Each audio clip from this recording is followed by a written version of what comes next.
Nursing केल्यानंतर भविष्यात कोणती अपॉर्च्युनिटीज आहेत आपल्याला ॲज अ नर्स किंवा कोणत्या कोणत्या संधीज आहेत की ज्यामध्ये आपण आपलं आयुष्य, आपलं करिअर, आपलं भविष्य एक चांगल्या ठिकाणी नेऊन ठेवू शकतो. ते आज आपण या व्हिडिओमध्ये बघू की कसं आपण नर्सिंग करून एक चांगलं पेमेंट घेऊ शकतो, चांगली लाईफस्टाईल जगू शकतो किंवा चांगलं आयुष्य घडवू शकतो.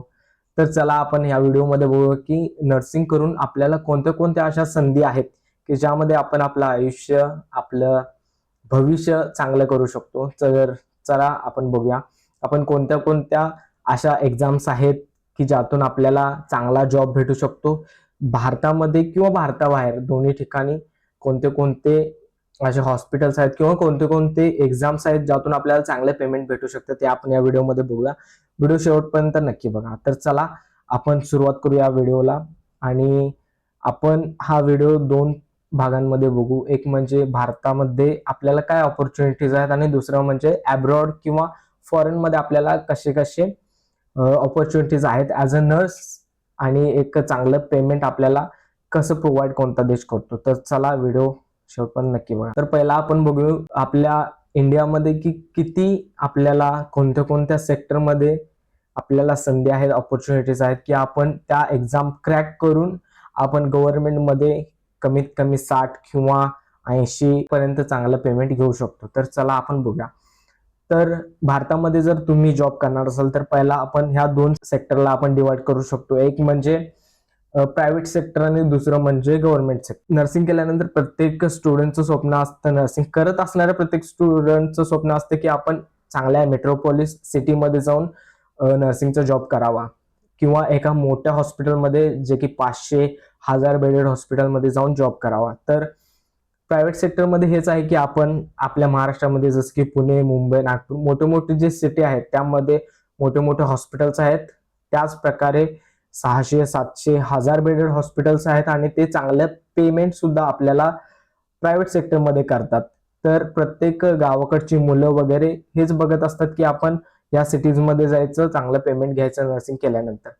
तर आपण बघू यासाठी आपल्याला काय काय लागतं. तर प्रायव्हेट हॉस्पिटल्समध्ये जॉब करण्यासाठी आपल्याला बेसिक्स ही गोष्ट लागते ते म्हणजे एमएनसीचं रजिस्ट्रेशन. जर तुम्हाला मुंबई किंवा पुण्यासारख्या सिटीजमध्ये जॉब करायचा असेल तर आपल्याला लागतं एमएनसीचं रजिस्ट्रेशन. एक तर दुसरं म्हणजे आपलं बीएससी नर्सिंग असणं किंवा जीएनएम असणं गरजेचं असतं आणि कमीत कमी एक वर्षाचा एक्सपिरियन्स मॅन्डेटरी असतो. तर आपण बघू हे झालं प्रायव्हेट सेक्टर. आणि इंडियामध्ये आपण जर गव्हर्नमेंट सेक्टरमध्ये बघितले तर खूप सारे गव्हर्नमेंटमध्ये एक्झाम्स असतात, खूप सारे हॉस्पिटल्स आहेत जे की सेंट्रल लेवलला वेगळे आहेत, स्टेट लेवलला वेगळे आहेत. स्टेट लेवलला आपल्या महाराष्ट्रामध्ये जे येणारे एक्झाम्स आहेत ते मी तुम्हाला सांगेन. पहिला आपण सेंट्रल लेवल बघू. सेंट्रल लेवलला आपण बघू शकतो की एम्स हॉस्पिटल आहे, ESIC आहे, RRB नर्सिंग आहे, सेंट्रल लेवलमध्ये येतात. तर पहिला येतो एम्स. एम्स हॉस्पिटल जसं की एम्स दिल्ली असेल, एम्स नागपूर असेल, मोठे मोठे एम्सचे हॉस्पिटल जे आहेत जे की सेंट्रल गव्हर्नमेंट चालवतं, याच्यासाठी प्रत्येक 6 महिन्याला रिक्रुटमेंट ही जाहीर केली जाते आणि कमीत कमी याला आपण नॉर्सेटची एक्झाम म्हणतो आणि कमीत कमी पे स्केलला 90 ते 1 लाख पर्यंत पे स्केल असतं, चांगलं पेमेंट असतं. आणि 8 पे सध्या लागू आहे त्यामुळे पेमेंट अजून इन्क्रीमेंट झालेलं आहे नर्सिंग बेसिक पेमेंटमध्ये. तसेच एम्स झाल्यानंतर आपण बघू शकतो आरआरबी रेल्वे रिक्रुटमेंट बोर्ड आहे, जो की रेल्वेचे जे हॉस्पिटल्स आहेत मोठे मोठे त्यासाठी रिक्रुटमेंट ही आरआरबी दरवेळेस घेतली जाते आणि त्यातून सिलेक्ट करून मग आपल्याला सेंट्रल लेवलला रेल्वेच्या हॉस्पिटल्समध्ये आपल्याला जॉब दिला जातो.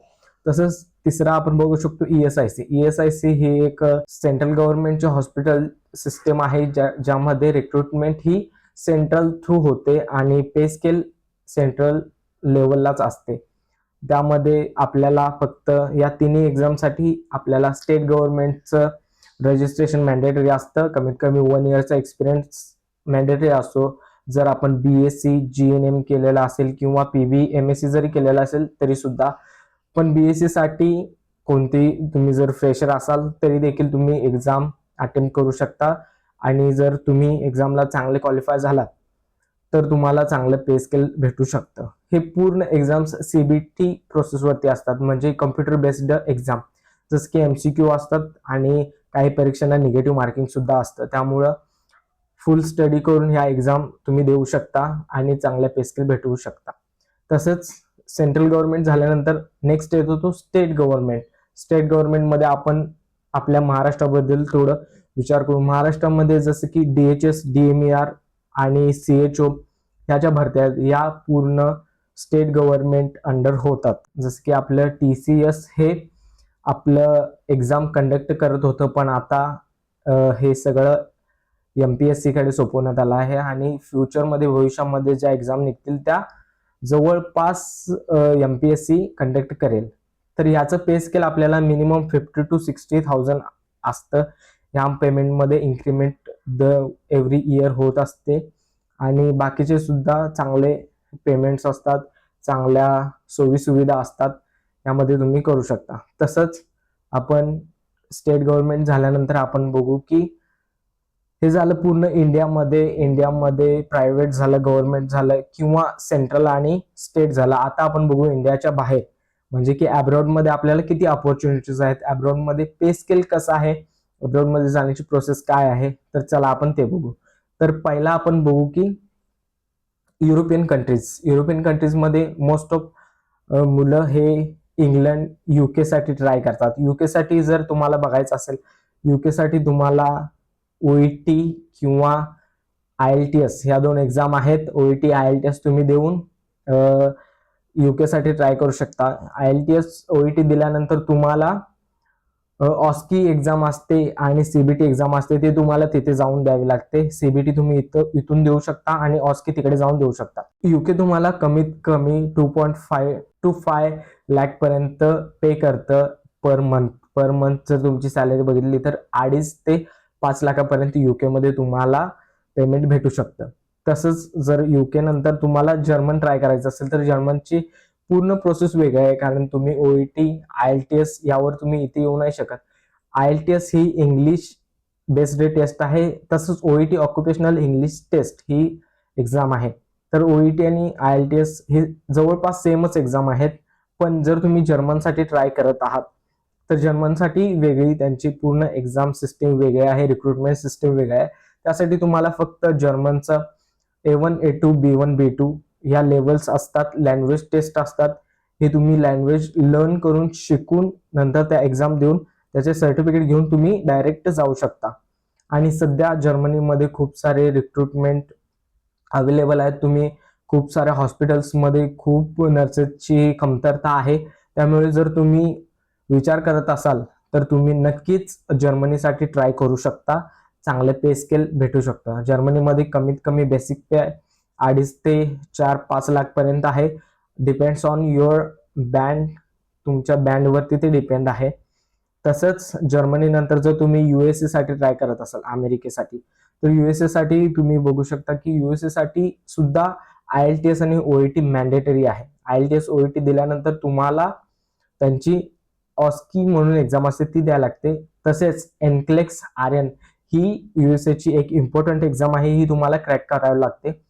आणि USA हे one of the highest paying country आहे की जिथे तुम्हाला जास्तीत जास्त पेमेंट भेटू शकतं ॲज अ नर्स. तर कमीत कमी तिथे 5 ते 8 लाख एवढं पेमेंट सॅलरी आहे USA मध्ये. जर तुम्ही त्याच्यासाठी जर विचार करत असाल तर USA तुमच्यासाठी बेस्ट आहे. तिथे चांगले पे स्केल भेटून जाऊ शकतं.